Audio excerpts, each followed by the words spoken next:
7월 21일 뉴스원 보도에 따르면 이재명 캠프 핵심 관계자는 이재명 욕설 동영상을 올린 유튜브 채널 운영자와 특정 후보 측이 연관이 있다고 말했습니다. 유튜버 백광현 씨와 이낙연 후보를 콕 집어서 말한 것이죠. 내가 하면 자유로운 정치 의사고 남들이 하면 네거티브인가 라며 이제는 시원하게 공격하겠다고 맞대응을 시사했습니다.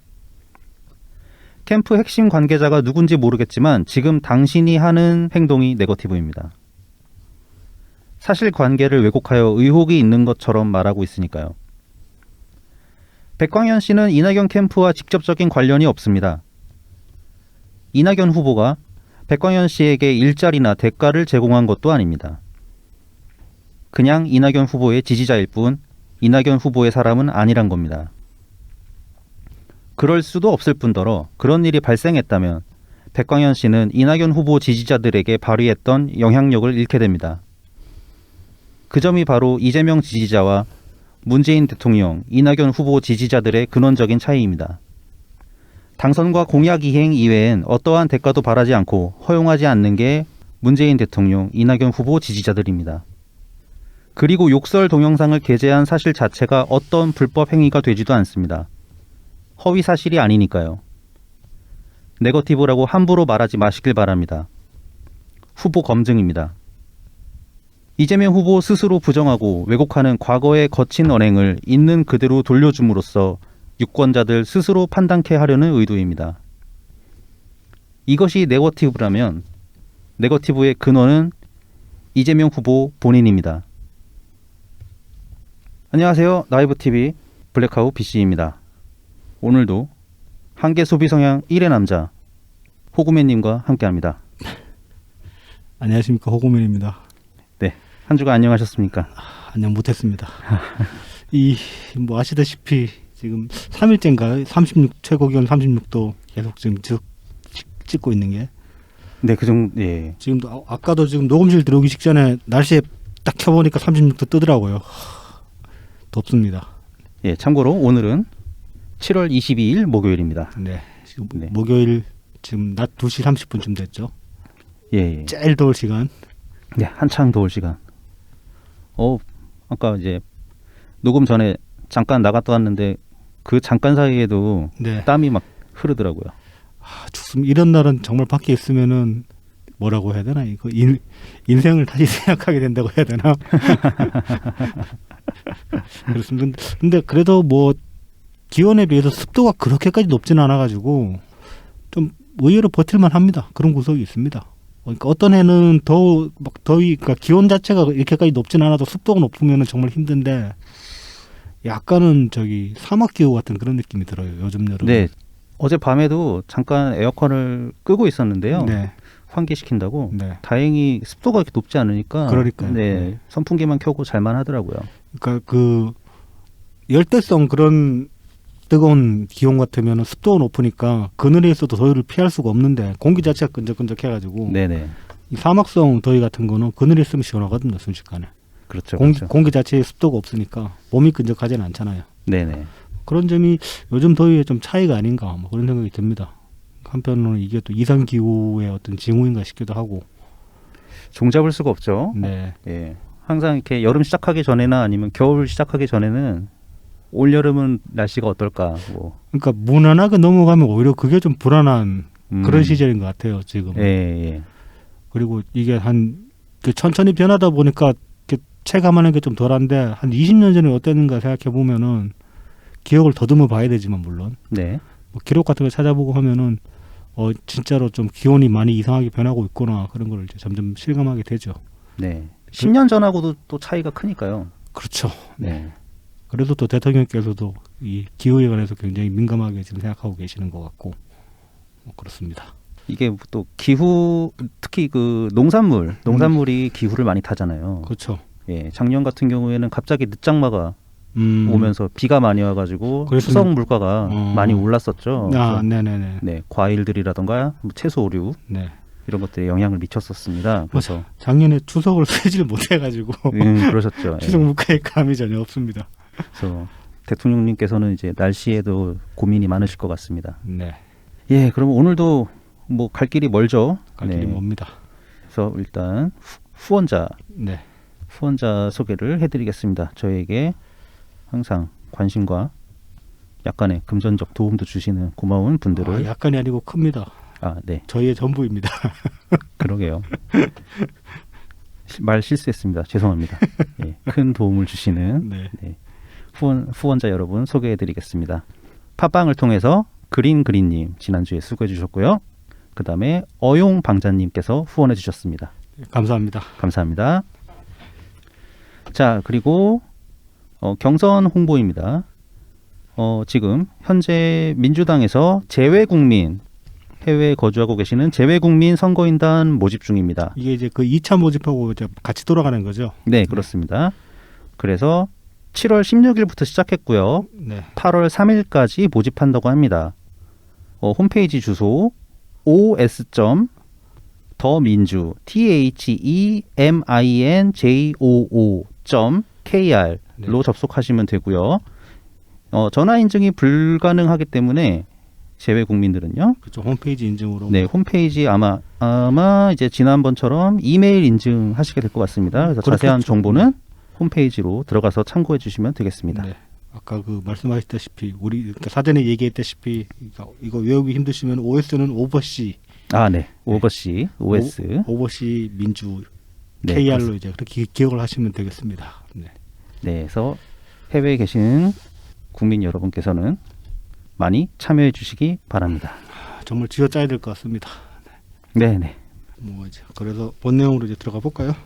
네, 본 내용으로 들어가 보죠. 오늘도 민주당 지도부 얘기부터 한번 네. 시작해 보죠. 뭐 어차피 주간 이재명이지만은 이재명이랑 거의 한 몸으로 보이기 때문에 네, 지도부가 아주 이재명 지사의 캠프화가 돼 버렸어요.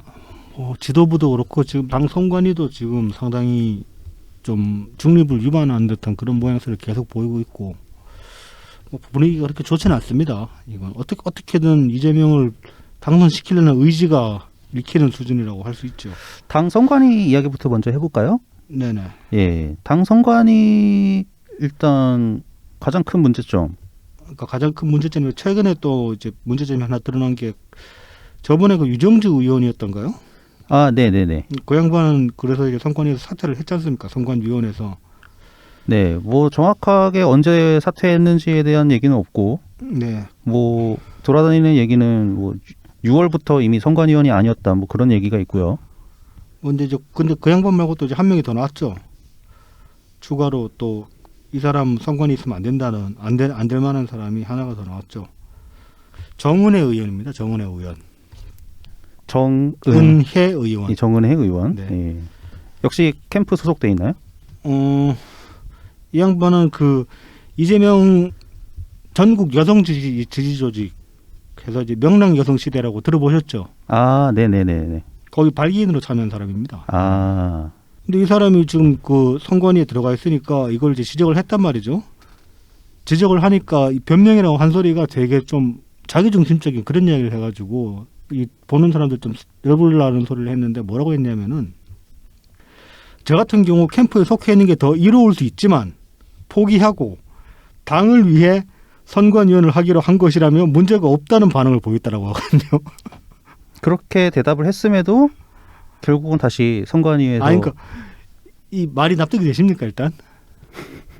일단 안 되죠. 그러니까 선관위인 게 자기 자신한테 불이익이다 이 얘기잖아요. 지금 캠프에 있으면 자기가 얻어먹을 게 더 많다는 얘기잖아요. 그렇게 해석할 수 있겠네요. 그렇게 지금 말을 한 거예요. 해석할 수 있겠냐가 아니고 이거는 그래서 근데 이제 이게 아무튼 뉴스엔 뉴스 기사인데 이게 취재에 들어가고 나니까 페이스북 글을 싹 다 삭제를 했어요. 그러니까 이재명 지지 이력을 숨긴 거죠. 그리고 지금 아직까지 선관위 소속으로 돼 있는 것 같고 그래서 지금 이걸 그 이제 제보를 하니까 뭐 방금 알게 된 사실이기 때문에 선관위 자체에서 살펴보고 확인해 보겠다라고 기사는 끝을 맺고 있거든요. 아직까지 조치는 취해진 것 같지는 않고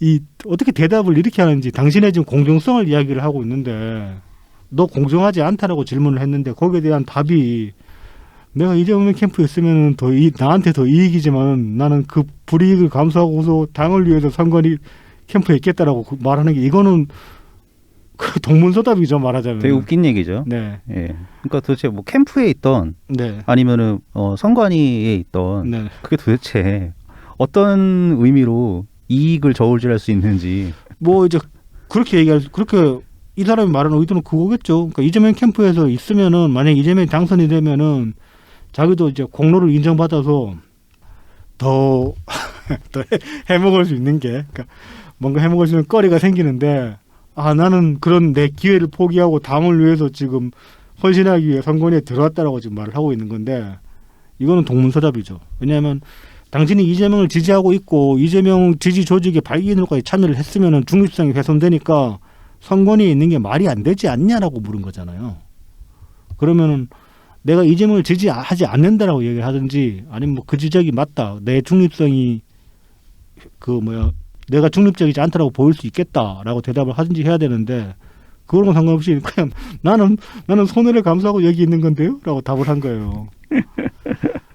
하여튼 수준이 참. 네, 이 사람 진짜 어느 능력이 이상한 건지 아니면 지금 이거 회피하려고 지금 이따위로 답을 한 건지는 모르겠는데 일단 한 가지는 확실하게 알겠네요.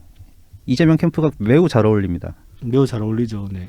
이 화법이 이재명이랑 거의 존독이기 때문에 참 진짜 왜 이렇게 수준이 참 낮은지 모르겠습니다. 야, 당선관이 얘기하면서 이런 수준 낮은 얘기로 시작을 해야 네. 되다니 자괴감이 듭니다. 뭐 그나마 이 사람은 이번에 들어온 비례는 아니라서 20대 때 비례했던 사람이라 가지고 이해찬 씨 욕먹을 거 하나 패스해서 좋겠습니다. 그럼 지금 지역구인가요? 지금 모르겠습니다. 그거까지 제가 조사를 못했는데 전 국회의원일 수도 예, 있고 20대 비례였더라고요. 그냥 20대 비례였고 이번에 출마했는지는 모르겠고 예. 그렇습니다. 그러니까 이것도 지금 당선관위 이야기지만은 이거 어찌됐건 당대표가 저는 그렇게 얘기하고 싶네요. 당대표가 선관위에 대해서 그냥 뭐 터치를 안 하는 건지 아니면 이재명 쪽으로 힘을 실어줘서 이런 건지는 모르겠지만 이것도 당 운영 사항이니까 당원의 입장에서는 1차적으로 당대표 보고 똑바로 하라고 얘기할 수 있는 거죠. 네, 이게 약간 배경으로 보면 좀 재밌는 부분이 있는데요. 네. 이 당규를 보면은 네. 이 선관위 위원들을 구성을 할 때 총 네. 선관위원 대비 그 일정 비율을 여성 위원들을 선정을 해야 돼요. 네. 그래서 자꾸 이게 지금 여성 의원들이 문제가 되는 거예요. 그러니까는 아까 그 의정주 의원 같은 경우 이제 비판을 받고 뭐 자기는 네, 더 이상 선관위원이 네, 아니다 네, 이렇게 네. 빠져서 이제 다시 한 명 또 여성 의원을 네. 채워 넣어야 되는 상황인 거예요. 그래서 지금 이 정은혜 전 의원을 갖다가 꽂아 넣었더니 이게 또 문제가 되는 거죠, 이게. 지금 도대체 그렇게 사람이 없는지. 그러니까 지금 당꼬라지 보면은 뭐 이 사람 또 자르면은 뒤에 막 최민희 들어가고 그런 거 아닐까 모르겠어요. 최민희 이 양반도 지금 여기저기 단톡방에서 그 가짜 뉴스로 이낙연 의원 음해하고 다니던데. 네, 저는 최근에 뭐 북미민주 포럼 네네. 단톡방 캡처 본 것 같아요. 네네. 뭐 그다음에 뭐 남양주 방에서도 뭐 활약하고 계시다는 것 같고요. 네.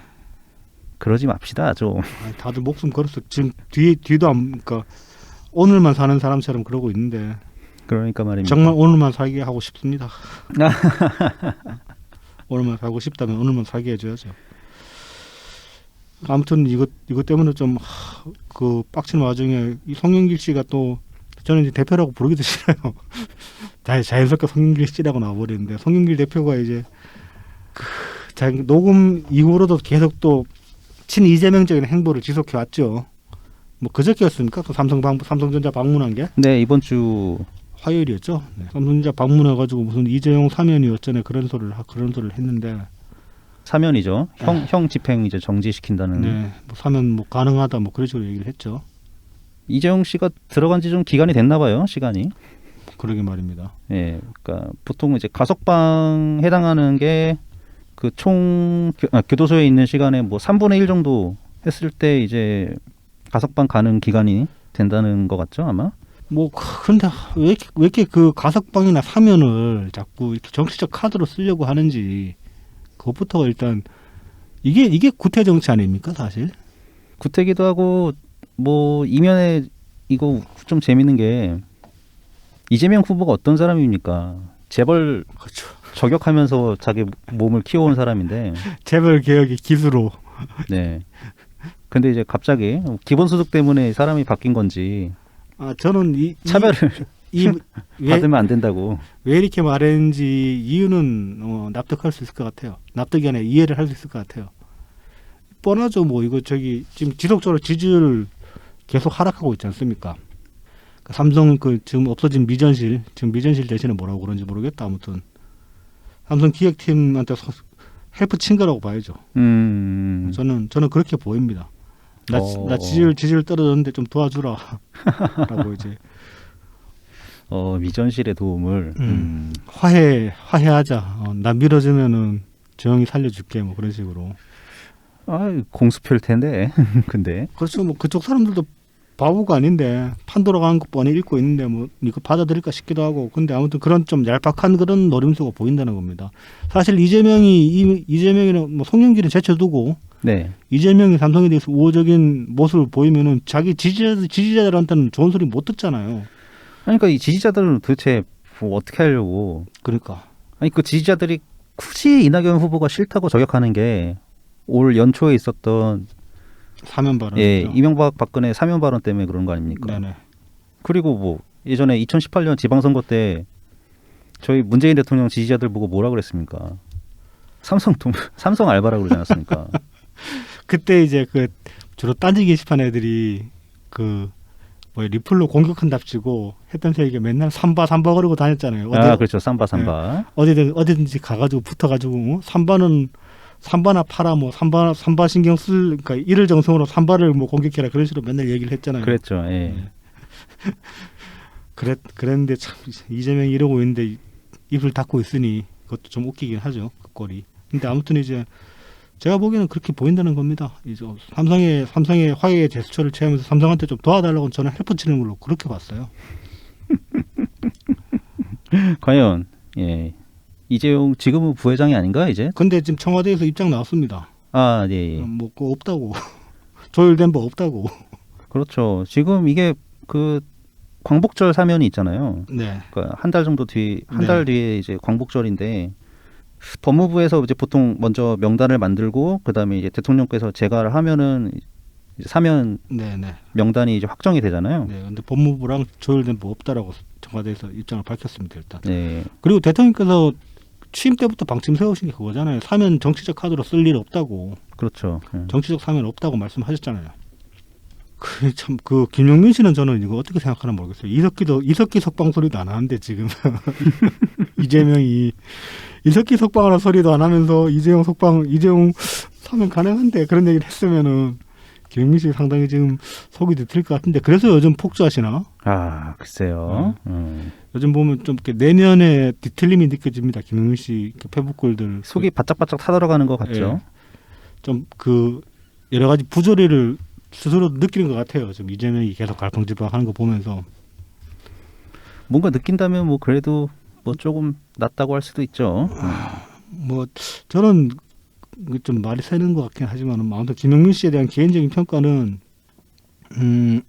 김어준보다는 덜 교활해요. 네. 김어준은 정말 뒤틀린 악이라면은 김용민 씨는 순수한 악이라고 해야 되나? 순박한 악이라고 해야 되나? 순수한 게 아니고 순박한 악. 그러니까 딱 방향 정하면 한 방향으로 쭉 가요 그냥. 의사 표현이 더 투명하고 확실하죠. 그러니까 선명성이 있어요. 김용민 씨는. 근데 김어준은 그것도 아니죠. 정말 막 어떻게든 양다리 걸으려고 그러고 훨씬 음흉하다고 할 수 있죠. 왜 갑자기? 그래서 여기까지 커졌는지도 모르겠습니다. 네, 뭐 그렇다고 그렇겠죠. 뭐아무튼 송영길 당대표가 이날 이렇게 헛소리를 했었고 그리고 어제 자기 스스로 말하는 송이 대첩? 스스로 말하긴 했는데 뭐 언론에서 제목을 그렇게 해줬더라고요. 사실 그런 의미라고 쓴 건 아닐 텐데. 아니 근데 그게 무슨 대첩이래요? 뭐 송영길이 이준석을 처발랐기라도 했대요. 뭐 일단 따져 보면은 일단 기자들이 잘못했습니다. 그러니까 이 송이 대첩이라고 하긴 했는데 사실 의미를 들여다보면은 그냥 송영길 대표랑 이준석 대표랑 토론을 했다 이거예요. 그러니까 TV에 둘이 나와서 이야기했다. 그게 다잖아요. 네, 근데 그걸 자꾸 송이 대첩을 제목을 달고 나가더라고요. 그러니까 뭐 설령 그래 방송국이 그렇게 장명을 했다고 칩시다. 근데 그 스스로 말하기엔 좀 안 민망해요. 그거. 그러니까 뭐 일단 토론을 제가 보지는 않아가지고 그러니까 저는 살면서 제일 민망했던 소리 중에 하나가 뭐 몇몇 어른들이 저보고 잘생겼다고 얘기한 적이 있습니다. 아, 예, 예. 그러니까 민망해서 정말 민망하고 괴롭거든요. 그런 소리를. 그래서 내 입 밖으로 그런 소리를 참아낼 수가 없거든요. 단 한 번도. 지금까지 살면서 단 한 번도 그런 소리를 해본 적이 없거든요. 내가 잘생겼다고 말을 해본 적이 없거든.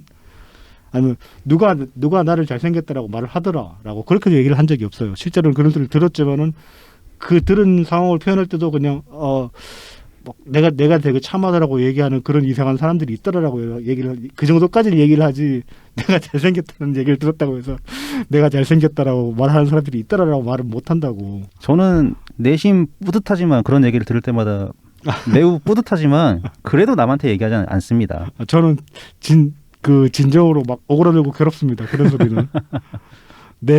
왜냐하면 저는 제 자신을 알기 때문에. 예. 그러니까 이 성인대첩이라는 건 그러니까 이 네이밍을 갖다 쓰는 것도 참 당대표의 어떤 그 인품의 수준이 얼마나 얕은가 그런 생각이 일단 들고 그다음에 뭐 나와서 한다는 소리 중에 제일 골 때린 게 그거 아닙니까? 이번 대선의 승리는 그 당의 어떤 주 목적이 아니라 뭐 당이 나갈 방향에서 부차적인 결과다 이런 식으로 얘기를 했단 말이죠. 이건 뭐 정신 나간 소리 아닌가 싶어요. 그게 그러니까 저도 무슨 말도 안 되는 얘기를 하고 있는지 그 겸손해 보이라고 하는 얘기인지 뭐 그러려고 한 것 같긴 한데 그게 무슨 겸손 그게 겸손 떨리립니까 일단 말이 안 되죠. 네. 지금 한 명의 후보도 빠짐없이 네. 우리 민주당이 지금 현재 6명 예비 네. 후보들이 네. 하는 얘기가 정권 재창출 아닙니까? 네. 이거는 거의 목표라고 할 수 있거든요. 목숨 걸어야 되는 일이죠. 그렇죠. 예. 뭐 부차적이긴 뭔 부차적이야. 그러니까 이건 이제 겸손 떨려고 한 얘기일 수는 있는데 이건 받아들이기에 따라서는 되게 건방진 소리인 거예요. 그러니까요. 그냥 그러니까 말하자면 이런 거죠. 우리는 그냥 하던 대로 할 건데 그럼 뭐 정권도 그냥 우리한테 오는 거지. 그렇게 얘기한 거나 다름없다니까. 거만한 소리라니까 이거는. 듣기에 따라서는. 그 당대표라는 사람이 이 사람은 어떤 언어적 센스도 없고 눈치도 없고 탐욕은 있고 뭐 비굴함만 갖췄고 아무튼 최악이에요. 인간적으로 보면은.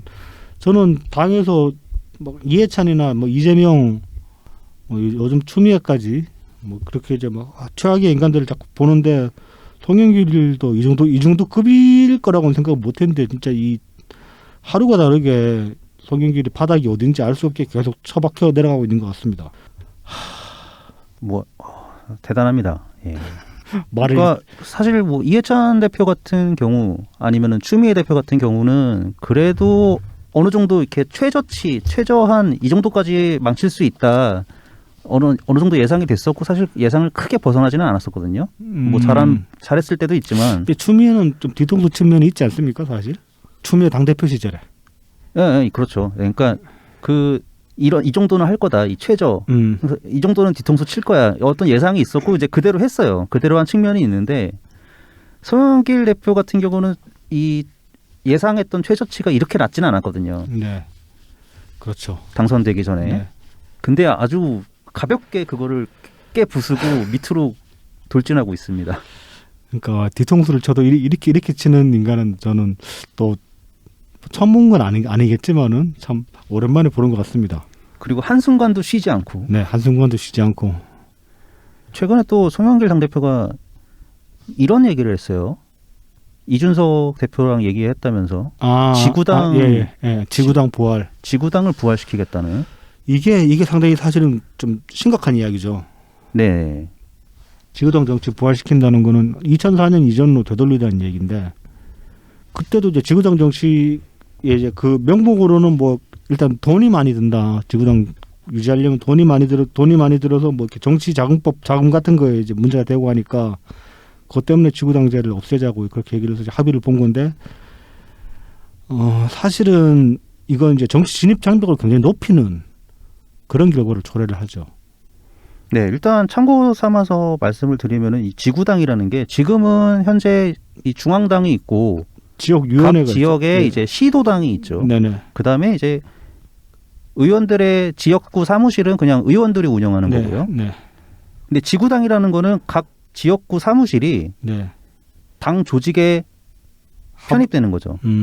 그래서 각 지역구마다 이제 당에서 운영하는 사무실이 생긴다고 생각하시면 됩니다. 그 중앙당의 입김이 굉장히 세지는 건가요? 그러면은? 지역구 의원의 입김도 세지고 그거를 통해서 그러니까 줄서기가 더 확실해지겠죠. 그러니까요. 예. 그래서 이제 진입 장벽이 더 높아진다는 거죠. 그렇죠. 애초에 의원 라인을 안 타면 정말 불가능하게 돼버리니까 들어가는 게. 그리고 이 지구당 정치라는 게 예전에 지구당 정치 시절에 이것 자체가 업인 사람들이 많았어요. 그 지역마다 보면은 그 사람 뭐 지금도 그런 사람들이 뭐 있긴 한데 그 사람들이 말하자면은 옛날에는 뭐 한 달에 뭐 100씩 가져갔으면 지금은 한 50 가져가는 수준으로 영향력이 많이 떨어진 수준인데 뭐 제가 이제 아는 사람들 중에도 그런 사람들이 있었거든요. 지구당에서 뭐 몇십 년씩 이렇게 그 마을 이 사람 실제로는 마을의 유지는 아닌데 사람을 많이 끌어모을 수 있는 그런 인맥이 되는 사람이니까 지구당의 주인은 바뀌어도 그러니까 의원은 바뀌어도 이 사람은 지구당 터줏대감으로 붙어가지고 계속 뭔가를 이제 해먹는 거예요. 선거철만 되면 막 진짜로 지갑 불룩하게 해서 다니고 조직 운영을 잘하는 뭐 예. 그런 사람이었나 보네요. 예. 예. 그러니까 인원을 사람을 동원할 수 있는 사람이니까 이제 1세대 정치 자영업자라고 할 수 있죠. 그런 사람들이 꽤 이렇게 양산됐던 걸로 알고 있거든요. 뭐 저쪽 국힘당 같은 경우는 이제 거기가 새마을 운동 조직이랑 연계돼가지고, 네네.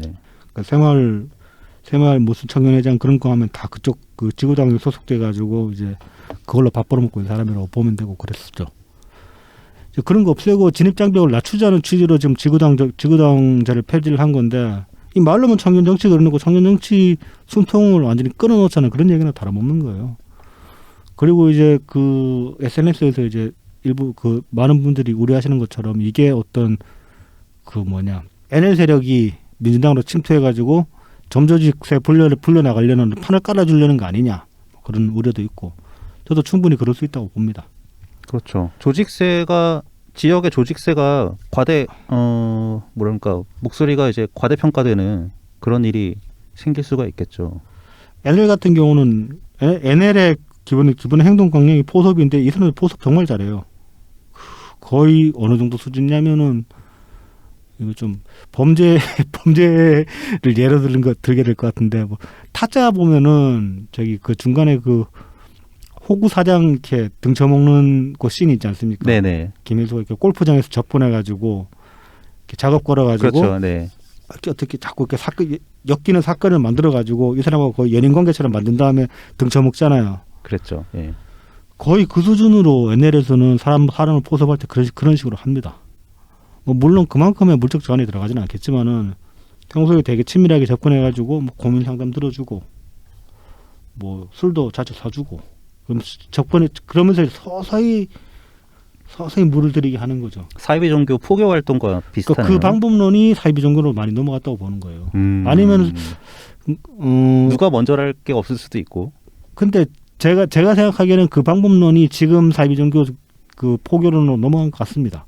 많이 이전이 된 것 같아요. 왜냐하면 과거의 사이비 종교는 좀 더 직접적인 방법으로 사람들을 뭐 강압적으로 끌어모으는 경우가 많았지. 지금 같은 이런 포교 활동이 활성화된 거는 NL이 그런 활동을 한 지 한참 뒤의 일이거든요. 그 도화기 이거 한 2000년대는 아니고요. 도화기 그러면은 90년대 이후 저는 본 것 같거든요. 네. 모르겠습니다. 그 이전에는 제가 어린애라 가지고 저한테는 그런 게 접근을 안 했는지도 모르겠는데, 그런데 NL이 이런 식으로 사람들 포섭한 건 7, 80년대부터 그랬으니까. 아무튼 이 지구당 정치라는 게 여러모로 좀 위험합니다. 뭐 정말로 정치 진입 장벽을 높여가지고 자기들만의 리그를 공고히 하겠다는 그런 의도도 보이고, 그다음에 한편으로는 지금 말씀드렸다시피 어떤 그 비민주당 외부 세력이 민주당을 장악하려는 그런 밑밥 깔기로 보여지기도 하고 해가지고 이건 어떻게든 막아야 될 것 같습니다. 지금 뭐 당대표 둘이서 협의했다고 하는데 의원들 쪼아서라도 이거 절대 통과 못되게 막아야 되죠. 근데 지금 막 이 경선 시즌이라 막 정신없는 와중에 슬쩍슬쩍 통과시켜 버리려는 거 아닌가 싶기도 하고 좀 걱정이 되긴 합니다.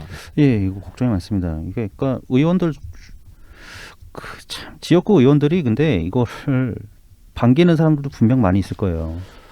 뭐 있겠죠. 자신들의 힘이 더 네네. 지역에서 커질 수 있는 기회이기 때문에 네. 하여튼 뭐 두고 보도록 하죠. 또 이 얘기를 하면서 송 대표가 한 얘기가 있죠. 문파들 영향력을 희석시킨다고. 변해야 된다고 문파들더라. 문파들이 네. 뭐 변해야 된다고. 네. 아, 욕하고 싶다. 뭐 계속 그동안 욕했는데 욕을 하십시오. 오늘은 저는 좀 판단을 하려고 하지만은 오늘은 BC님이 좀 아니 아직 그 자시 수확될 시즌도 안 됐는데 벌써 이 한여름에 응? 잣을 그렇게 까고 계시는지. 노무현 대통령이 하신 말씀이 있죠. 농부는 밭을 탓하지 않는다고.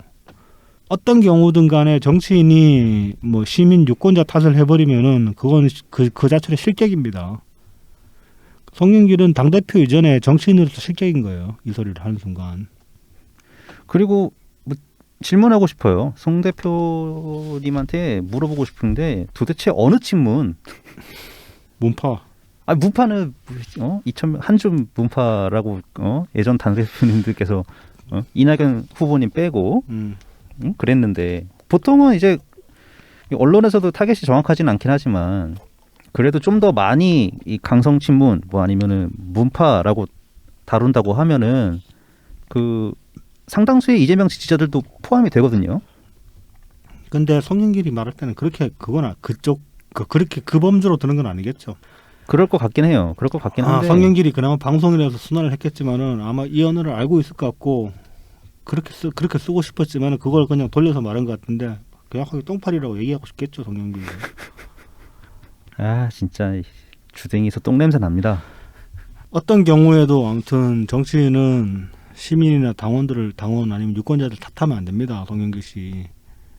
상식입니다, 상식. 정치인의 상식입니다. 기본 소양이고 그것도 못 지키는 인간이면 정치하면 안 되죠. 왜 이렇게 배들이 불렀는지 뭐 여러 가지로 이렇게 추측해 볼 수 있는 것들은 많은데 근거가 없으니까 뭐 말을 아끼겠습니다. 네. 네. 뭐 근거 없는 얘기는 좀 아끼고요. 우리라도 덜 해야지. 네. 세상이 온통 근거 없는 얘기들로 가득한데. 그렇습니다. 자, 그러면은 뭐 민주당 얘기는 네. 여기까지인가요? 아, 그 얘기 해야죠. 경선 일정. 네. 경선 일정이 결국은 지금 5주 연기됐다고 하죠. 네. 5주가 연기가 되고 그래서 최종 대선 후보 선출일이 10월 10일인 걸로 네. 그렇게 결정이 됐습니다. 그러니까 진작에 좀 이것도 사실 하려니까. 애초에 요구했던 것보다는 좀 어중간하게 지금 늦춰진 셈인데 한 11월 달이나 그렇죠. 아니면 뭐 12월 저는 뭐 내년에 해도 상관없다고 보거든요. 내년 초에 해도 뭐 어차피 선거는 5월이니까 내년 초에 한 1월 2월 달쯤에 뽑아도 충분히 유사할 시간은 되니까. 뭐 그런데 뭐 굳이 그래도 어떻게든 이거 하겠다고 그러니까 참 욕을 지난주에 많이 해가지고 이번 주에는 좀 안 하겠습니다만. 네네. 현자 타이밍이시군요. 아니 지난주에 모니터링 해보고 나니까 원래 나 이랬던 사람 아닌데 이거 자기 시즌 2 하면서 너무 광분했구나라는 그런 어떤 자기 반성이 돼가지고. 아니 근데 당 지도부가 그렇게 화날 만한 일을 많이 만들어요. 그러니까 근데 원래 저희 방송 취지가 네. 그거 아닙니까? 뭐 대리 만족 주는 것도 아니고 그렇다고 해서 분노를 강요하는 것도 아니고 차분하게 말하고 차분하게 들어보자는 취지였기 때문에 그러면 안 되거든요, 저까지. 네네. 아무튼 이 10월 5일로 미룬 거에 대해서도 좀 여러 가지로 이렇게 이재명 중심적으로 생각해 보면은 추측해 볼 수 있는 것들이 있죠. 지금 이재명 지지율이 토론회 4차까지 했죠. 네. 4차까지 토론회하고 났더니 말 그대로 쳐발려가지고 지지율이 뚝뚝 떨어지는데 이 추세를 늦추고 이렇게 숨고를 시간을 가지자라는 그런 의미로 볼 수도 있을 것 같고, 사실 그렇지 않습니까? 이게 지금 뭐 연기하면서 지금 토론회도 지금 막아놨잖아요. TV 토론회도. 네, 이번 주에 예정돼 있던 거를 취소시켜놨고요. 그러니까 연기하면서 이재명 유리한 쪽으로 판을 가지고 가려고 하는데, 근데 그걸 좀 아셨으면 싶은데 어떤 식으로 판을 짜든 간에 이재명 쪽으로 유리해질 수가 없는 게 이재명 본인이 너무 엉성한 인간이라서 그래요. 엉성하고 공격할 거리가 많은 인간이라서 그런 거지. 이건 판을 짠다고 될 문제가 아니에요. 뭐 지금 그래서 결국 국감은 받게 됐잖아요. 지금 이재명 경기도 국감 받고 나서 지금 최종 경선 치르게 됐잖아요. 아, 네네. 그렇게 됐죠. 이 편이 이재명한테는 나갈 겁니다. 왜냐하면 지금 얘네들 이재명 쪽에서도 본선 통과할 거라고 예상하고 모든 걸 짜고 있을 거 아닙니까? 근데 만약에 국감 전에 본선 통과하고 나면은 그럼 뭐 자기는 도지사 그때 되면 사퇴하니까 국감에 안 나온다. 라고 이제 뭉갤 수도 있겠지만은 국힘당 애들이 가만히 있겠어요? 국감에서? 경기도 아주 그냥 말 그대로 뼈와 살을 그럼 발라버리지. 이재명이 나오거나 안 나오건 간에 지금 그 뒤집을 게 얼마나 많은데 거기서 그럼 나올 뉴스들이 얼마나 많을 텐데. 좀 이따 이야기하겠지만 진씨 이야기 이거 진유천 이거 하나만 가지고 경기도 국감에서 털어버려도 털고 장난 아니게 나올 겁니다. 이재명이 그 자리에 없더라도. 그럼 뭐 그냥 자기 소관 아니더라고 변명하는 것도 한계가 있죠. 그렇게 보면은 뭐 이재명은 애초에 국감 전에 뭐 어떻게든 해달라고 요구를 했다는데 그건 멍청한 생각이고, 뭐 이재명 입장에서 보면 차라리 국감 이후에 경선 결정하는 게 그나마 나을 수는 있을 겁니다. 근데 또 어차피 또 그리고 경선 핑계 대고 이재명 국감에 안 나올 거고, 뭐 그동안에 핑계 댈 거 없는데도 없는 핑계 만들어가지고 국감 안 하려고 그렇게 난리를 쳤잖아요. 뭐 아무튼 지금 여러모로 당이나 특히 당대표 하는 그 꼴을 보면은 경선이고 나버리고 집어치고 당대표 머리 끄덕이 잡고 끄집어내리는 일부터 먼저 해야 되는 거 아닌가 싶긴 한데 저 그럴 수가 없으니 답답하기도 하고 그렇습니다. 뭐 이제 좀 이따 이야기를 하겠지만 지금 토론회 안 하면서 이재명이 또 온갖 헛소리들을 하고 다니고 있죠. 아, 예. 인터뷰도 많이 하고. 네. 자, 그래서 캠프 이제 대리전이 격화되고 있죠. 네, 그래서 이제 이재명 이야기를 본격적으로 해봅시다. 그러면. 네, 그래서 본격적인 이재명 후보 이야기를 해보겠습니다. 먼저 이제 이야기하고 싶은 게 오늘 그 녹음 준비를 하면서 이제 지금 나가려고 그러는데 이 트위터에 기사가 떴길래 한번 봤더니만은 어이가 없는 소리를 또 하셨더라고. 근데 이게 또 마침 우리 맛집이라 이거 안 건드리고 넘어갈 수가 없어서. 네, 무슨 내용이죠? 자, 연합뉴스 기사입니다. 이게 이제 20일 오전 10시에 뜬 연합뉴스 기사입니다. 이재명 임기 내 청년 년 200만 원, 전 국민 100만 원 기본소득. 기본소득 공약 아니라고 그렇게 부정하더니만은 또 기본소득 하겠다고 또 이야기가 나왔습니다. 이제 그 지난주에 이제 이재명 지사가 발표를 했어요. 네, 공약. 그 공약 이제 정책 기조. 네. 그래서 자기는 공정 전환 성장, 전환 성장과 공정 성장이다. 예, 그래서 전환 성장은 그 여러 가지 이제 뭐 산업 재편 뭐 그런 거에다가 인프라 투자 그런 걸 늘리겠다는 얘기고요. 공정 성장은 이제 기본소득 하겠다는 겁니다. 네. 기본소득 뭐 이름이 바뀌었죠. 기본금융, 기본대출에서 기본금융, 기본주택 그 3기본 시리즈를 하겠다. 네. 그거를 이제 지난주에 발표를 했고 네. 오늘 녹음하는 당일에 이제 기본소득을 어떤 식으로 펼쳐나갈 것인가 그거를 이제 발표를 했죠. 그래서 내용을 조금 보충을 하자면은 이제 자신이 대통령 당선이 된다면은 2023년부터 네. 이제 본인의 예산안으로 네.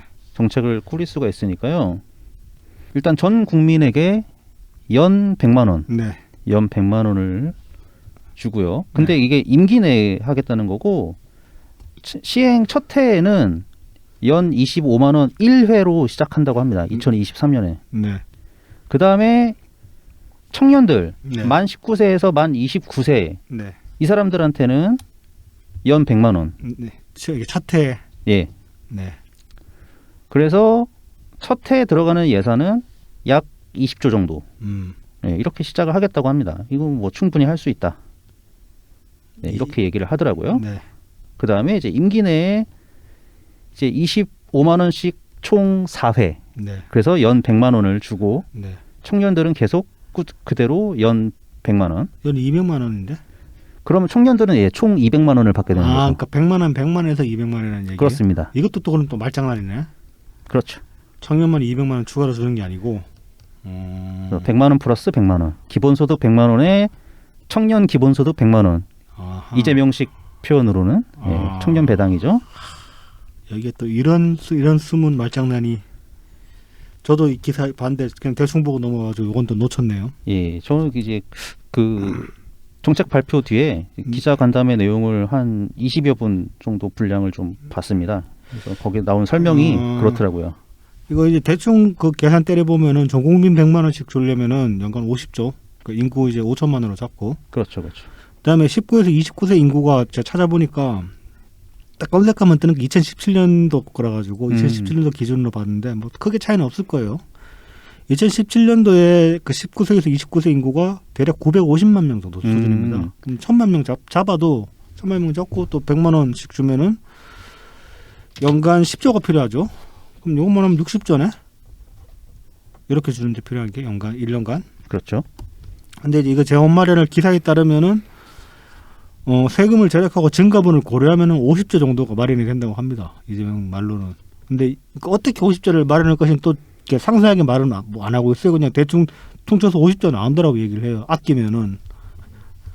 그 다음에 이제 나머지는 이제 국토보유세랑 탄소세로 채우면 된다. 그렇게 얘기를 하고 있는데, 국토보유세는 일단 제껴놓고, 국토보유세는 뭐, 요거 지금 제가 조사할 시간이 없어서 조사를 못했는데, 국토보유세는 제껴놓고, 탄소세 하나만 가지고 이야기를 해봅시다. 이재명 주장에 따르면 탄소세 이제 부과하는 게, 뭐 탄소 톤당 얼마씩 돈을 이제 내라고 되어 있잖아요. 톤당 무슨 그 권고사항이 톤당 800원인가 뭐 그 정도 얘기하는 것 같더라고요. 톤당 그 75달러인가 그래요. 그러니까 권고사항이. 근데 실질적으로 각국에서 시행하고 있는 탄소세 규모가 25불에서 뭐 35불 수준, 그러니까 40불 미만 수준이에요. 그러니까 그럼 훨씬 많이 되네. 지금 권고사항은 거의 2배로 올리라는 얘기죠. 그러면 톤당 그러니까 이제 톤당 지금 현행 8만 원 되는 건가? 톤당 거의 8만 원. 권고사항 그 정도 되고. 권고사항 그 정도 되는데 지금 현행은 한 뭐 3만 원, 많아봤자 4만 원, 4만 원 네네. 미만 한 2만 5천에서 4만 원 수준으로 각국마다 집행을 하고 있다고 합니다. 탄소세를. 근데 이제 아무튼 뭐 탄소세를 뭐 그렇게 해서 지금 현행 수준에서 거의 2배로 뻥튀해가지고 재원을 마련하겠다고 하는데 문제가 뭐냐? 일단 전에 한번 탄소세 말씀드렸을 때도 말씀드렸다시피 탄소세는 갈수록 줄어드는 세수기 때문에 이 세수를 가지고 뭘 다른, 그러니까 탄소를 줄이는 일 이외에 다른 거 뭔가를 한다는 것 자체가 말이 안 돼요. 일단 갈수록 세원이 줄어들 테니까. 그리고 두 번째 문제는 뭐냐면은 이게 이제 사실 더 큰 문제인데, 탄소세를 많이 집행하는 기업들은 어떤 기업들이냐면은 고용 창출이 많은 기업들입니다. 예를 들어서 뭐 고부가가치 산업일수록 탄소세는 적게 내요. IT, 반도체 이런 데는 탄소세가 별로 안 나가요.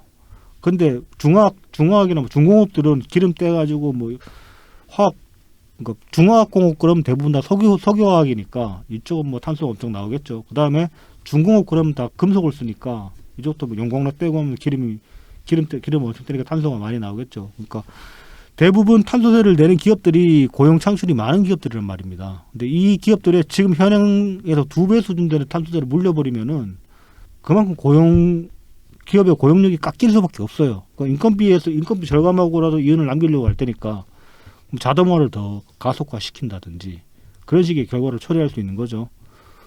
그러면 뭐냐? 애초에 기본소득이라는 게 자동화 시대에 그 일자리 잃게 되는 사람들한테 그 최소한의 보장을 해주자는 취지로 지금 처음 그러니까 이 이야기가 처음 나온 건데, 지금 기본소득 하겠다고 내민 방안은 그런 자동화를 더 가속화시키겠다는 얘기가 되는 거예요. 이거는. 그러니까 말이 앞뒤가 안 맞는 거죠. 뭐 암치료제라고 내놨는데 이게 발암물질이야. 그 얘기 되는 거예요. 그러니까 논리적으로 모순이 되는 거죠. 크게 보면은. 그러니까 탄소세라는 게 요즘 추세에 되게 이렇게 뭐라고 해야 되나 좀 정치적으로 올바른 세금 뭐 그렇게 인식이 될 수 있을 거예요. 환경 파괴하고 많이 맞물리는 얘기니까. 그러니까 되게 힙한 그런 아이템이 될 수가 있는데, 이 탄소세 재원을 다른 쪽으로 활용한다는 거는 여러모로 보면은 지속 가능성도 없고, 그다음에 오히려 실업을 가중화시킬 가능성이 있다. 뭐 그렇게 지적을 할 수가 있는 거죠. 그렇죠.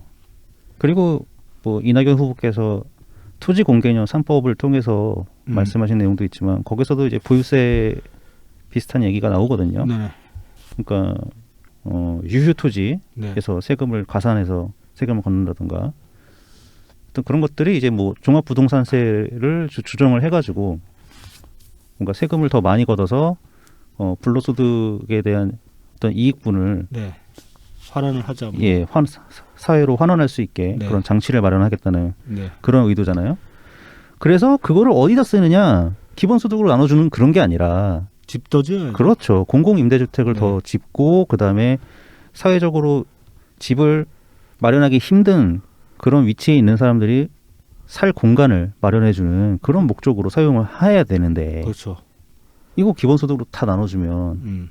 그러면 그만큼 해야 될 공공 임대주택 주거를 지원하기 위한 예산이 깎이고 그거는 다른 데서 또 돈 갖고 와서 해야 되는 거예요. 뭐 그러니까 탄소세 역시 마찬가지겠죠. 탄소세는 특히나 더 그렇죠. 네. 그 목적이 분명한 목적세이기 때문에 이거는 네. 탄소를 줄이자는 취지로 지금 세금 걷는 거잖아요. 그럼 탄소를 줄여야지. 탄소를 줄여야 되는데 왜 고용 그러니까 실업을 가속화시키려는 이런 방안으로 자꾸 몰고 가냐 이거죠. 이건 말이 안 되는 소리입니다. 그래서 뭐 데이터세도 뭐 얘기하지만 그것도 사실 아주 디테일하게 따져보기는 힘들어도 네. 데이터세도 비슷한 데이터세는 상황이 데이터세는 해외 사례가 있는지 좀 찾아봐야겠네요. 그거. 데이터세는 근데 해외에서도 아직 논의 중인 상황인 것 같고요. 네. 아무래도 이제 지금 뭐 미국이나 어떤 해외에서도 구글 같은 빅테크 기업에 대해서 어떻게 이제 세금을 물릴 것인가 이거를 이제 고민을 하고 있기 때문에 그런 세금의 방안 중에 하나로 이 데이터세가 나올 수도 있거든요. 하지만 어쨌든 뭐 세금을 만들어서 걷게 되면은 이거 이제 공공 이익을 위해서 환원을 해야 되는데 그렇죠. 그 방식이 과연 기본소득 방식이 옳은 것인가 아니면 적당한 어떤 뭐 데이터 인프라라던가 어떤 환경을 만들기 위해서 환경을 그리고 유지 보수하는 데 사용하는 것이 더 맞는 것이냐. 뭐 예를 들어서 그냥 막 떠오른 거지만 뭐 공공 와이파이 같은 거를 뭐 보급하기 위해서 이 예산을 사용할 수도 있을 것이고 그거에 대한 뭐 속도를 더 빠르게 한다던가 뭐 그런 방향으로도 뭐 예를 들어서 생각해 볼 수가 있겠죠. 아니면 뭐 통신비 지원 같은 거 해줄 수도 있죠. 통신비 지원. 저소득층 통신비 그렇죠, 지원 그렇죠. 같은 거 해줄 수 있는 거고. 데이터가 중요하니까요. 네. 그러니까 뭔가 더 필요하고 더 열악한 곳을 보완해주는 그런 목적 정책은 얼마든지 생각해낼 수가 있거든요. 근데 과연 이것을 그냥 기본소득이라는 방법으로 뿌려야 되느냐. 그렇게 해서 과연 얼마나 사람들이 혜택을 얻을 수 있겠느냐. 그런 거죠. 뭐 그 늘상 해오던 이야기죠 저희가. 네네. 이건 거의 반년 넘게 걸쳐가지고 쭉 해왔던 이야기고. 그래서 뭐 이제 기자가 나중에 이런 질문을 해요. 네, 맞다. 그 영상 보셨다 그랬죠. 네. 저는 기사만 봤는데. 다 보지는 못하고요. 조금 봤는데 네. 이런 질문이 있었습니다. 이제 재원 마련 방식을 얘기를 해줬는데 재원이 이제 2023년에 과연 얼마나 들 거냐. 기본소득 이제 첫 해 아닙니까? 그래서 뭐 구체적인 어떤 마련안이 있냐.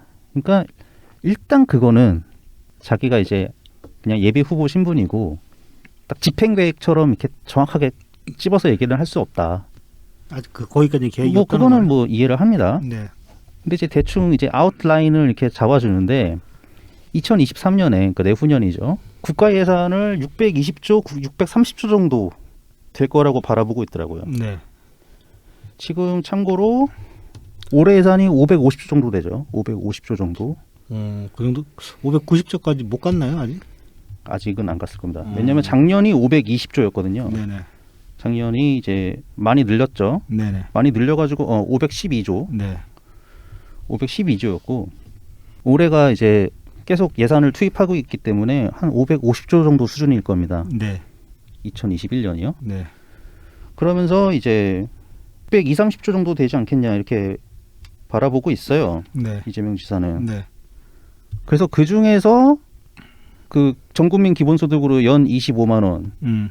그 다음에 그 청년 이쪽에서는 청년층 숫자를 700만 명 정도 보고 있더라고요. 네. 그래서 이제 7조 원. 네. 그래서 이제 한 대략 20조 원 정도 생각하고 있다. 네. 그래서 600조 중에서 20조 원이면은 이게 한 3% 되나? 3% 정도 되잖아요. 그러니까 그 정도 마련을 못 한다는 거는 무능한 거다. 이렇게 얘기를 합니다. 네. 그러면서 이제 반대하는 입장에서 경직성 경비, 그러니까 줄이기 힘든 예산을 얘기하는데 그 사례 경직성 경비 자기가 말하는 경직성 경비의 사례는 네. 이거라고 합니다. USB 한 개에 10만 원, 쓰레기통 한 개 70만 원. 전투 헬기를 만들었는데 날지 못하더라. 수리원 이야기죠. 예, 이게 경직성 경비라는 얘기입니다. 뭐 USB나 쓰레기는 그 전형적인 국방 방산 비리 사례인데 수리원 같은 경우는 다르거든요, 얘기가. 이것도 지금 뭐 뭣도 모르면서 함부로 짓거리는 것 같은데 헬리콥터 만드는 게 보통 일이 아닙니다. 그리고 항상 무기 개발사는 성공만 있는 게 아니고 실패 사례가 훨씬 많고, 다만 그 실패 사례를 어떻게 교훈을 얻어가지고 다음 페이지로 넘어가느냐의 문제인데, 단순히 그냥 그거 가지고 그냥 돈 꼬라박았더라고 끝내면 안 되지. 이거는 정책 국가 최고 책임자가 되려는 사람이 이런 식으로 생각해버리면은 이것도 참 심각한 인식 수준이네요. USB 한 개 보통 구하면은 요새 어느 정도죠? 한 3, 4만 원? 그래서 다이소 가면 뭐 3,000원짜리, 5,000원짜리도 있잖아요. 5,000원짜리도 있죠. 예. 10만 원짜리, 5,000원짜리로 만약에 줄인다고 하고, 네. 도대체 공공기관에서 네. USB를 몇 개를 사용하길래. 이 USB 얘기는 또 국방부 방산비리 얘기하는 거고요. 박근혜 때 USB 하나에 200만 원짜리 뭐 보안 USB라고. 군대에서는 그런 거 좀 비싸죠. 근데 200만 원씩은 안 해요. 그래서 그 돈 떼먹은 건 맞지. 예, 돈 빼먹으면 맞는데, 아니 이거 줄인다고. 그러니까 그걸 줄여가지고 1조라도 만들 수 있는. 아니 근데 그걸 줄여가지고 그건 줄이면 어디 써야 되냐면은 국방비에서 그렇게 세는 예산 잡으면은 그건 국방비에 써야 되는 거예요. 그렇죠. 예. 그걸 줄여가지고 다른데 어떻게 맨날 이재명이 이제 뭐 하는 얘기가 말 나왔으니까 얘기해 봅시다. 뭐 가로등 예산 자기가 줄였다고 자랑한 거 있잖아요. 그 얘기 할게요. 네. 자기가 성남시장 때 얘기를 합니다. 네, 그것도 마침 얘기가 또 그 얘기를 합니까? 그게 했어요. 네. 자기 너무 자랑스럽거든. 네, 성남시에서 이제 성남시가 수정구, 중원구, 분당구 이렇게 세 개 구로 이루어져 있는데 네, 가로등 유지 보수 예산이 뭐 350에서 370억 정도 됐다고 합니다. 네, 그래서 그게 자기가 너무 이상해가지고 네, 20%를 일괄 삭감했대요. 일단 네, 삭감하고 모자라면은 추경해서 더 줄게 네, 이렇게 했다고 합니다. 네. 근데 아무 일 없이 20%가 다 집행됐다고 그렇게 얘기합니다. 네, 그러니까 20% 줄어든 상태로 네, 네, 그냥 군말 없이 뭐 다 썼다고 합니다. 네, 그러면서 뭐가 바뀌었냐? 네, 가로등의 고장이 20% 줄었대요. 네, 줄었다고 이재명이 얘기를 하대. 이재명 시장이. 아니 이재명 후보가. 네. 그러면서 자기가 이제 그렇게 예산의 낭비를 줄였다. 근데 웃기지 않습니까 이게? 그러면 이제 두 가지를 얘기해 볼 수 있습니다. 네. 뭐 성남에서 껌껌한 동네, 껌껌한 지역이 하나도 없나? 밤에 일단 가로등 필요한 지역이 하나도 없나? 그 20%를 거기서 절약을 했으면은 그 돈 가지고 가로등 없는 데다가 가로등 더 박을 생각해야 정상인 거 아니에요? 가로등이라는 게 단순히 뭐 밤에 불 켜고 그게 뭐 별거 아닌 것 같지만 그게 사실은 저번에도 말씀드렸지 싶은데 치안이잖아요, 이건. 치안, 범죄율의 네. 예방 효과가 있죠. 범죄 효과가 굉장히 크죠.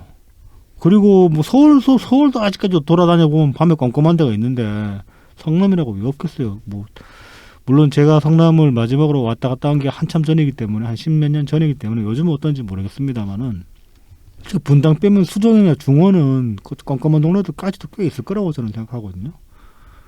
그 이재명 씨가 그 지잡대라고 얘기한 경운대 부근만 해도 그 언덕배기 쪽으로 가면은 동네 골목으로 들어가면은 껌껌한 데 많습니다.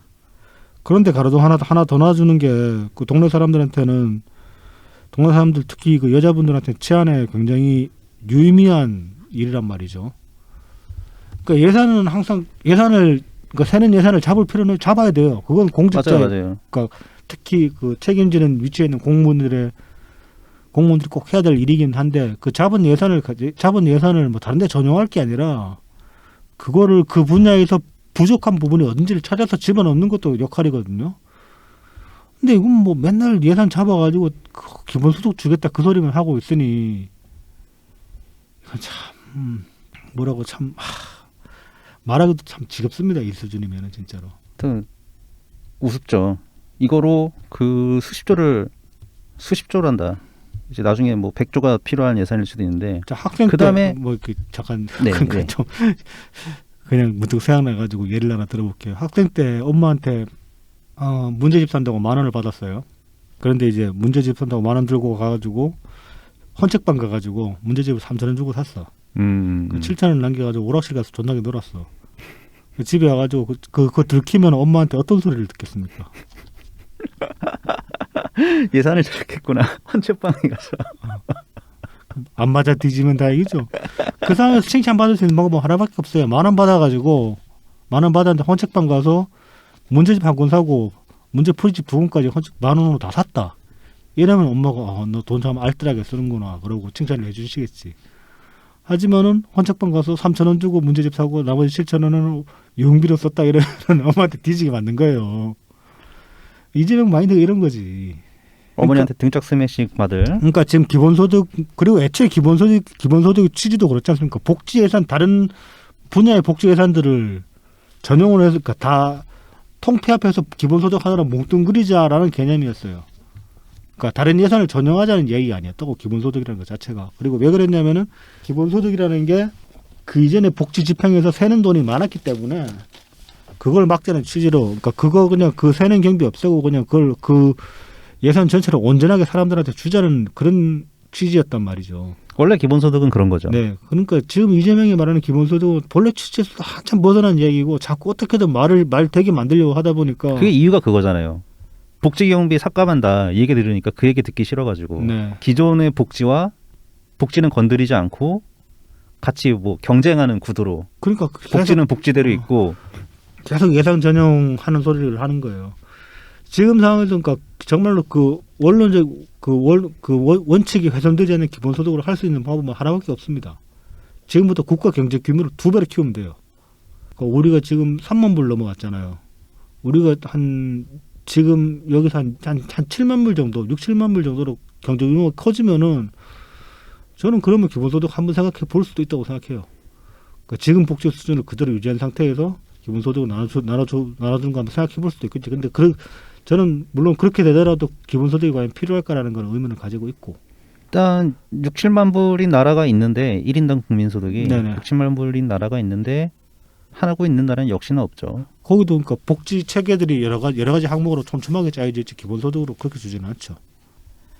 자, 그다음에 이제 이재명 지사의 이 재원 마련 방법을 보면은 일단 우리 예산의 자연 증가분 얘기를 합니다. 네네. 자연 증가분. 그래서 자연 증가가 어떻게 되고 있는지 봤어요. 일단 우리나라 예산이 이제 지출이 어떤 식으로 늘어났냐 보면은 2011년부터 2020년까지 늘어난 추이를 보면은 연평균 한 20조가 늘어났어요. 네. 근데 이제 이것도 점점 가파르게 오른 거거든요. 네. 그러니까 처음에는 뭐 한 10조 단위 정도로 늘어나다가 그게 점점 커지고 특히 작년에는 이제 코로나 때문에 추경을 많이 하면서 많이 늘었겠죠. 네네 네. 그렇게 해서 이제 점점 가파라지고 있는 예산 사용 그렇게 해가지고 지금 연평균 20조가 된 겁니다. 거기에 비해서 그러면은 세수를 보면 어떻게 되냐? 세입을 보면은요 연평균 16조에서 17조, 그러니까 네. 16조 7천억 정도 됩니다. 네. 16조 7천억. 그 정도 늘어난다는 거죠. 네, 그러니까는 지출과 수입을 보면은 딱 나오죠. 일단 적자 상태입니다. 적자가 적자가 누적되고 있는 거죠. 네, 적자가 누적되고 있는 거고요. 그런 상황에서 이제 사회복지 재정을 보면은 사회복지 재정이 연평균 9조 4천억 정도씩 늘어나고 있었습니다. 지난 네. 10년 동안요. 네. 그러니까는 꾸준히 특히 이 문재인 정부 들어와서 많이 늘렸어요. 평균을 많이 올렸을 겁니다. 네. 네네네. 박근혜 때랑 비교해 보면은 뭐 그렇겠죠. 또 역시 마찬가지로 작년에 사회복지 재정이 많이 네. 들어갔죠. 네. 그래서 2019년 161조던 게 작년에 180조 5천억 사용했습니다. 그러니까 20조 무려 50조가 확 늘어난 거죠. 네. 그럼 사회복지 재정에는 또 그냥 이 예산만 있느냐? 이게 이제 그 중에서 일부가 기금입니다. 기금. 네. 그러니까 우리 흔히 이제 4대 기금이라고 하죠. 국민연금 뭐 예, 국민연금, 의료, 건강보험, 예, 그다음에 고용보험, 네. 뭐 이런 것들. 네. 그러면은 이렇게 세입과 세출이 맞지 않는 그러니까 적자인 상황에서 그거를 메워주는 건 뭐냐? 그게 바로 국채라는 겁니다. 국채를 꾸준히 발행해서 그래서 10년 동안 국채가 늘어난 것을 보면은 그러니까 뭐 금융성 국채, 그러니까 뭐 좀 어려운 국채들 네. 그런 거 빼고 당장 이제 시간이 되면은 갚아야 되는 그런 국채들 내용만 보면은 연평균 40조씩 늘어났어요. 연평균 40조씩. 네.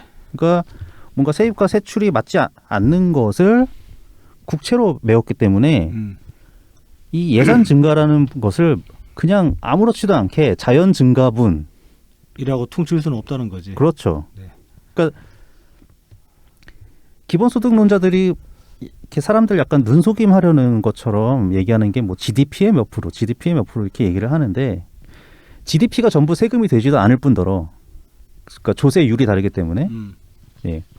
한마디로 GDP가 올라가는 것만큼 세금이 올라가지도 않아요. 네. 네. 그래서 뭐 자연 증가분 아무렇지도 않게 얘기하는데 어려운 겁니다, 이게. 그래서 지금 2020년에 이제 512조였고 뭐 550조였으니까 2023년에 623조 되려면은 뭐 이 연평균 추세로만 보면은 가능할 수도 있어요. 네. 가능할 수도 있는데 작년과 올해는 굉장히 적극적인 재정 정책을 사용하고 있는 거란 말입니다. 그렇죠. 그래서 코로나 상황이 이제 집단 면역이 형성되고 나아졌을 때는 다시 내려갈 거예요. 2019년 정도 수준으로 돌아갈 수도 있어요. 이 빵꾸난 걸 떼어야 되니까. 그렇죠. 아니면은 뭐 그러니까 2019년이 이제 470조 정도였으니까요. 네. 그러면은 다시 500조 정도 수준을 유지하면서 이제 이걸 다시 이제 밸런스를 네, 다시 밸런스를 맞추려고 하겠죠. 예, 잡을 수도 있단 말입니다. 이 재정 여력을 지금 이재명은 어떻게든 기본소득으로 돌리려고 하는 그런 계속 그렇게 이제 주장을 하고 있는데 재정 여력이 왜 필요한지는 사실 우리가 지금까지 체감하고 있습니다. 재정 여력을 가지고 코로나를 버텼단 말입니다. 지금까지 작년부터 지금 이 시점까지 뭐 저기 백신 접종하는 것도 그렇고 그다음에 그 수많은 검사소 운영했던 것도 그렇고 그렇죠. 예산이 그런 보이지 않는 것에 계속 사용이 되고 있는 거예요. 그리고 이제 그 재정 여력이라는 건 항상 돌발 상황에 대비해야 되니까. 네, 그렇죠. 그래서 가지고 있는 건데 그걸 무슨 또 얼마 전에 그런 얘기도 했잖아요. 무슨 국가가 빚 안 지면 뭐 국민이 빚진다 그딴 소리를 이제 선동적으로 하고 있는데 국가가 빚을 안 지고 있었으니까 코로나 때 이만큼이라도 버틸 수 있었던 거라는 거 그런 걸 자꾸 간과시킨단 말이죠. 사람들한테 선동을 해서 참 이런 것 때문이라도 이재명은 막아야 되는 겁니다. 사람들한테 설득시키기가 참 쉽지가 않죠. 이런 지점을 가지고는 저는 근데 사실은 이게 핵심이라고 보거든요. 다른 무엇보다도. 그러니까 마치 재난지원금만이 전부인 것처럼 예. 그런 게 아니거든요. 국민을 위한 이 예산 사용이라는 게. 그렇죠. 알게 모르게 코로나 시국에 그 공공 서비스적인 차원에서 방역을 위해서 썼던 돈이 얼마나 되겠습니까? 뭐 경기도는 그리고 그 간호사들이랑 의사들 돈은 다 줬나 모르겠다. 글쎄 말입니다. 자, 그다음에 이제 기자가 이런 질문을 했습니다. 기자 중에 한 사람이 그러면 도대체 이 기본소득으로 인한 경기 부양 예상치 승수 효과가 얼마나 될 것으로 생각하냐, 예상하냐. 뭐 저는 굉장히 좋은 질문이었다 생각하고요. 이 질문도. 네. 일단 이재명 지사의 대답은 모른다입니다. 네. 왜냐? 아직 우리 기본소득 안 해봤다. 그래서 알 수가 없다. 해봐야지 안다. 여기까지는 좋았어요. 솔직하네. 하지만 이걸로 끝날 사람이 아니죠. 네. 어떻게든 있어 보이게 말을 해야 되니까. 작년 1차 재난지원금 지급 효과로 짐작이 가능하다. 그러면서 이렇게 비교를 합니다. 네. 현금성 복지 지출은 그냥 그것을 주는 걸로 끝이었다. 네. 그러니까 승수 효과가 낮다는 그런 얘기를 하고 싶은가 봐요. 네. 하지만 작년 1차 재난지원금 지급은 승수 효과가 높았다. 이런 얘기를 하고 싶은 거죠. 그러면서 갑자기 KDI를 갖고 옵니다. KDI 자료를. 네. KDI 자료 굉장히 싫어하거든요. 그리고 제가 봤던 것도 KDI가 1차 재난지원금 효과를 그렇게 높게 안 잡았죠. 예, 잡았던 게 없었어요. 네. 근데 어쨌든 갖고 왔어요, 이거를. 네. 그러면서 KDI 보고로는 1차 재난지원금이 131% 효과가 있었다. 성수 효과가. 이상합니다. 굉장히 이상해가지고 네. 찾아봤어요. 네. 예. 일단 KDI에서 여름쯤인가 내놓은 보고서가 있거든요. 작년 여름이요? 예, 작년 여름. 네. 그거 이제 제가 이제 혼자 녹음할 때 한번 다뤘던 적도 있는데 기억난다.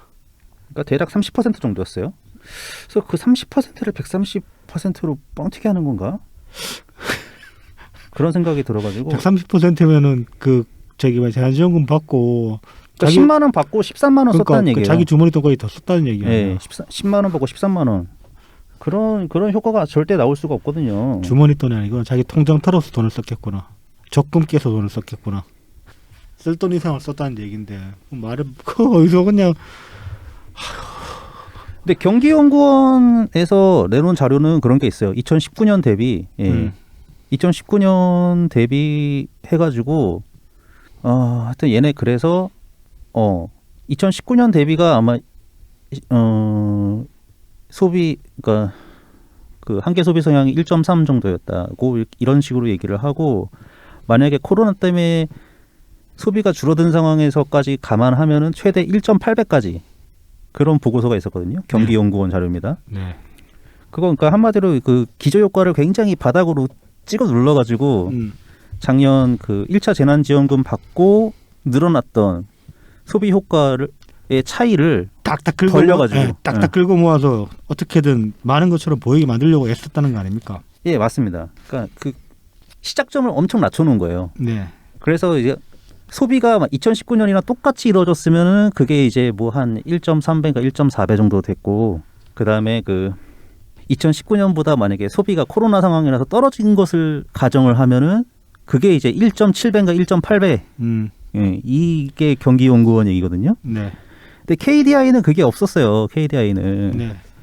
KDI는 그냥 기재부에서 발표한 정도 수준의 효과를 얘기를 했단 말입니다. 그리고 KDI에서 작년에 연말에 또 보고서를 낸 게 있어요. 거기서 보면은 이런 얘기가 있어요. 그러니까 재난지원금 사용 가능 업종의 매출이 매출이 이제 평균 예산 대비 그러니까 14.3조 되겠죠. 14조 3천억 대비 26.2%에서 36% 매출이 증대됐다. 이런 얘기는 있어요. 이게 근데 그 소비를 얘기를 한 게 아니거든요. 매출이 올랐다는 얘기고 네. 이런 것들 모두가 보복 소비, 그러니까 이연 소비라고 지연 소비라고 하죠. 그러니까는 못 쓰다가 재난지원금이 나와서 늘어난 거, 그 효과 당연히 포함되어 있고, 그 다음에 5월달에 작년 5월에 코로나 확진자가 줄어서 사람들이 다시 이제 돌아다니면서 소비한 거, 이 두 가지 효과가 섞여 있는 겁니다. 그렇죠. 예. 그래서 재난지원금만의 효과를 말할 수가 없는 거예요. 그래서 제가 몇 번이나 얘기했지만 뭐 그 소득주도 성장 특별위원회, 네. 그러니까 대통령 직속 기구죠. 네. 거기서 그 고려대학교 경제학과 이우진 교수님인가? 그분이 이제 대략적으로 산출한 소비 효과가 거기 그래도 좀 기존의 연구보다 약간 높게 나왔어요. 0.46 정도 나왔어요. 네. 0.5가 좀 안 되게. 근데 그 수치도 역시 지연 소비 효과가 빠져 있다. 빠져 있는 게 아니라 합쳐져 있다. 그래서 그거를 감안을 하면은 기존 뭐 현금성 복지 효과, 승수 효과 0.3에서 0.4 이 정도 선으로 보는 게 역시 수치가 잘 맞는다. 이렇게 얘기를 할 수 있는 거거든요. 근데 1.3이라니 131%면은 1.3입니까? 이건 말도 안 되는 소리고 또 지적하면 또 뭐 저기 30%인데 말 잘못했다고 또 변명하겠구만. 뭐 그럴 수도 있죠. 그래서 그러면서 이제 뭐 조세현이 그만큼 잘못했다라는 거를 오히려 두각시키고 싶었는지도 몰라요. KDI를 꺼내면서. 네. 조세현 살짝 몰아가는 대답을 그렇게 하더라고요. 여기서 지금 현금성이라고 얘기한 거는 또 저기 지역 상품권으로 주겠다는 걸 염두에 두고 한 얘기 아니에요? 그렇죠. 예. 근데 누차 말하지만은 지역 상품권으로 줘가지고 현금 이상의 소비 효과를 거두려면 한 가지 방법밖에 없어요. 지역 상품권을 존나게 많이 줘야 돼요. 개인한테 20만 원씩 주면은 20만 원 원래 돈으로 쓸 20만 원을 그냥 상품권으로 쓸 뿐이라니까. 그리고 상품권으로 쓰면 그러니까 상품권으로 쓰는 20만 원만큼 그냥 은행에 들어가는 거예요. 여력이 있는 사람들은. 그럼 달라지는 건 아무것도 없어. 그렇잖아요. 예를 들어 내가 매월 100만 원씩 쓰는 사람이 있는데 이 사람한테 20만 원씩 매달 준다고 칩시다. 지역 상품권으로. 그러면은 지역 상품권 20만 원, 그러니까 지역에서 쓸 돈 중에 이제 20만 원은 지역 상품권으로 쓰고, 그럼 자기 원래 100만 원 쓰던 것 중에 80만 원만 쓰고 20만 원 나오니까 그거 은행으로 들어간단 말입니다. 그게 현금 대체 효과죠. 네. 예. 그러니까 뭐 실제로는 120만 원 쓰는 게 아니라 이 사람 똑같이 100만 원을 쓰는 거예요. 그렇죠, 그렇죠. 그다음에 자꾸 뭐 대단한 일이냐 그 얘기를 한단 말입니다. 뭐 마트나 이런 곳으로 쓸 돈이 지역 상권으로 간다. 네. 뭐 그거 자체는 나름 좋은 일일 수는 있어요. 네. 예. 지역 상권의 종사자들이 더 뭐 사람이 더 많을 수도 있고. 전혀 그렇지 않습니다. 근데 실제로는 지역에서 제일 많이 고용되는 데는 지역 대형마트들이죠. 근데 그래서 그쪽에 더 승수 효과가 크다. 음. 뭐 그런 얘기를 하고 있는 겁니다. 근데 사실 근데 그게 효과가 있다고 하더라도 네. 마트로 갈 돈이 지역 상권으로 대체되는 것뿐이거든요. 국가 그렇죠. 전체 규모로 보면은 뭐 차이가 없죠. 뭔가 새로운 게 창출되는 게 없다라는 겁니다. 네. 야바이죠. 예. 그리고 그 대형마트라는 것도 저기 이마트 수준의 대형마트로는 안 가지만은 진로에서는 두꺼비 마트로는 갑니다. 그렇죠. 그래서 뭐 작년에 기정님 말씀으로는 그런 지역 단위 그 할인 마트들, 네. 뭐 진로 할인 마트들, 식자재 뭐 마트들. 제로 마트 이런 것들이 매출이 상당히 늘어났다고 하죠. 네, 네. 예. 그렇게 됩니다. 우리도 저희 동네만 해도 그렇거든요. 저희 동네에 그 두꺼비 마트 있는데 거기 지금 작년에 돈 엄청 벌어가지고 저희 건물 옮겼어요. 그래서 결국은 정말 영세한 가게들, 소상공인들 네. 한테는 역시 미치지 못한다. 여기서도 네. 차별, 아니 불평등이 생긴다. 어차피 죽어요. 예, 거기. 나름의 네. 불평등. 그러니까 저희 동네를 예로 들면은, 그러니까 지금 말씀드렸던 두꺼비 마트 거기는 좀 딱 1년만, 그러니까 작년 한 해 동안 바짝 벌었는지 원래 이제 도로변에서 살짝 들어간 어기 쪽에 가게가 있었는데 거기 옮기 전에 도로변에 있는 그 다른 거기 원래 샘소나이트 가방 매장이었는데 그 매장 헐어가지고 글로 들어가서 또 규모를 키웠더라고요. 그런 반면에 거기서 그 바로 옆 블로그 보면 약간의 시장통이 형성이 돼 있거든요. 네. 그 시장통의 가게 지금 코로나 터지면서 닫은 거 제가 본 게 한 4개가 됩니다. 지역 상품권 어디로 갔어요? 다 두꺼비 마트로 갔다고요. 그렇죠. 이재명이 말하는 소상공인들은 죽었어요. 그렇게 상품권 지급했는데 그 사람들이 살아나야 되는 거 아닙니까? 이재명 주장 들으면은.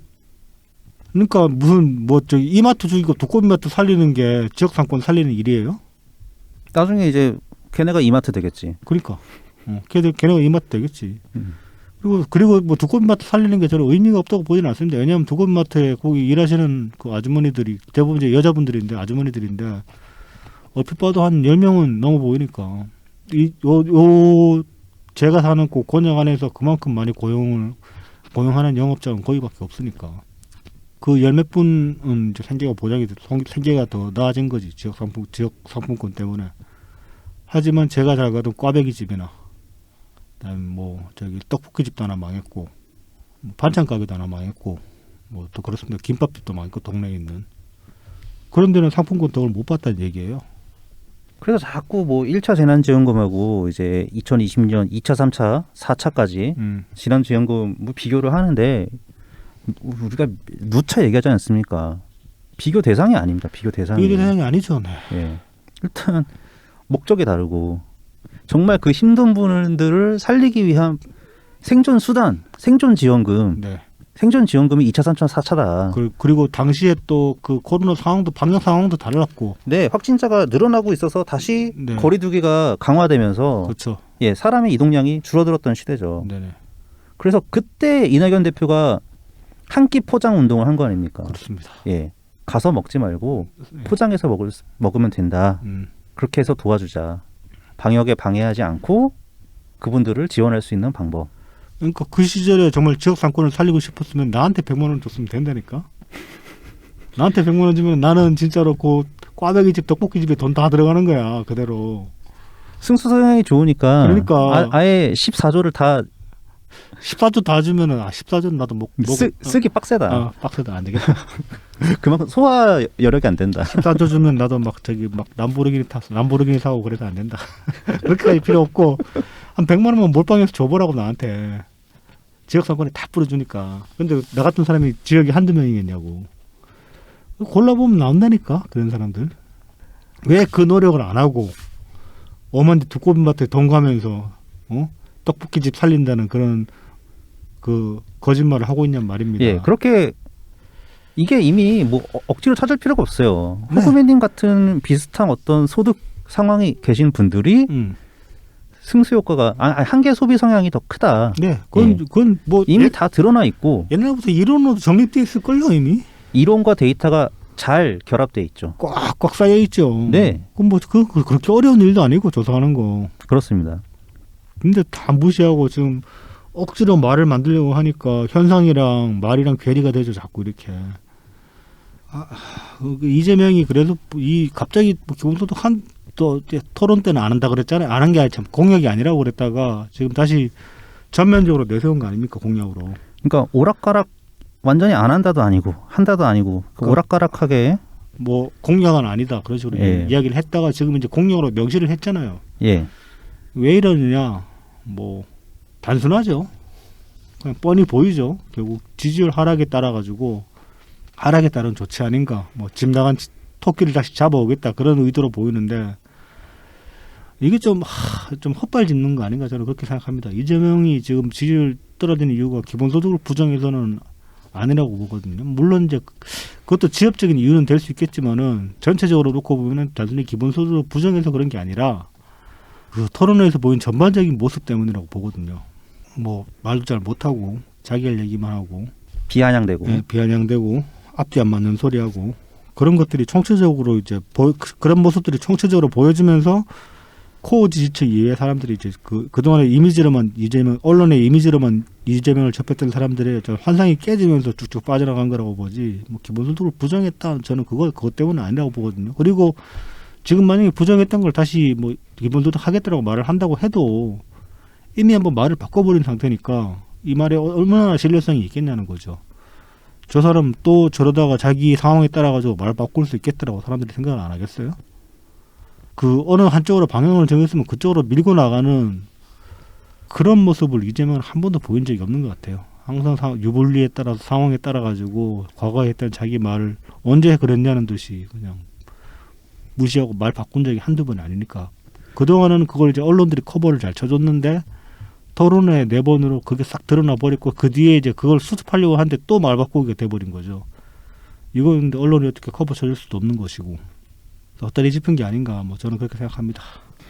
예, 저도 같은 생각입니다. 이게 캠프 내에서 뭔가 뭐 제대로 지금 여론의 방향을 오해하고 있는 거 아닌가. 저 생각도 마찬가지거든요. 기본소득 때문이 아닐 텐데. 네. 기본소득이 이재명 지사 본인에게는 네. 자신의 브랜드고 대표 브랜드이기 때문에 굉장히 중요시 여길 수 있어요. 그거를 이제 숨기려고 했던 거는 역시 본인이고. 그러니까 근데 이제 국민들이 이재명 지사한테 지지를 보낼 때 그게 기본소득이라는 정책 하나 때문에 보내는 거는 아닐 거거든요. 그렇죠. 예. 저 사람이면 뭐 하려고 하는 거니까 하려고 말하는 걸 할 수 있을 것 같아 보인다. 과감해 보인다. 그런 식의 이미지가 많이 작용을 했을 거라고 보는데 일관성을 잃어버리면은 그 이미지도 깨지는 네. 거죠. 그리고 뭐 작년부터 이제 몇 가지 여론조사가 있지만 뭐 재난지원금을 전 국민에게 지급해야 된다는 것에 대한 찬반. 네. 특별히 작년에 약간 그 질문을 묘하게 장난친 조사가 하나 있었는데 그런 거 빼면은 압도적이라던가 그렇게 전 국민 지급에 대한 찬성이 높게 나온 적이 없어요. 네. 네. 늘 그랬죠. 예, 반대랑 비슷하고 그나마 아예 지급하지 말아라라는 여론도 있었죠. 예, 여론까지 합치면은 전 국민 지급이 무조건 낮거든요. 네. 예. 맞춤형 지급을 더 선호하는 그런 조사가 더 많기 때문에 이 기본소득에 이렇게 열을 낼 필요는 없는데 어쩔 수 없습니다. 이재명 지사 본인이 그렇게 만든 거고요. 그렇죠. 그러니까 이재명이 지금까지 쌓아올린 이미지는 사이다로 인해서 지금까지 점수를 그만큼 지지를 얻어놓은 셈인데 그 사이다를 뭐 국법으로 바뀌겠다 그런 얘기도 했었죠 지난주에. 그 사이다의 거품을 스스로 빼버린 건 이재명이고, 그러니까 지지율 하락의 원인은 이재명 본인의 근원적인 성질 탓이지 다른 어떤 것도 아니라고 저는 보거든요. 지금 와서 뭐 기본소득이 아니라 기본소득 할배를 갖다 놔도 저는 그렇게 오를 것 같아 보이지는 않습니다. 뭐 이건 조사가 나와봐야 알겠지만은 제 추측은 그렇습니다. 뭐 그리고 이거는 뭐 지지 반대 그 입장에서 말하는 게 아니라 그냥 관찰자적 입장에서 봤을 때 그렇게 보인다는 겁니다. 예, 그래서 어쨌든 뭐 다시 기본소득 하겠다고 돌아왔습니다. 네. 돌아왔으니까요. 다음에 이제 뭐 장 외에서든 아니면 토론이 다시 펼쳐지면 네. 이제 기본소득을 주제로 해서 정책 공방이 이루어질 것 같습니다. 정책 공방이 계속 이루어졌으면 좋겠습니다. 그래야 저희도 딴 거 안 하고 기본소득 하는 게 제일 쉬우니까. 네, 그래서 뭐 한번 두고 보도록 하죠. 네. 원래 오늘 이건 메이저 이슈고 우리가 다루려는 메이저 이슈가 아니었는데 이걸로 한 시간을 넘게 해버리네요. 네, 일단 그러면은 잠시 뒤에 이제 이것까지는 에피타이저였습니다. 예, 에피타이저가 좀 에피타이저인데 에피타이저 길었습니다. 예. 네, 기본소득 이야기가 확실히 우리 주전공이다 보니까 한번 이야기 나니까 할 말이 많아지네요. 네, 잠시 쉬었다가 네. 이제 본격 메인 디쉬로 넘어가도록 하겠습니다.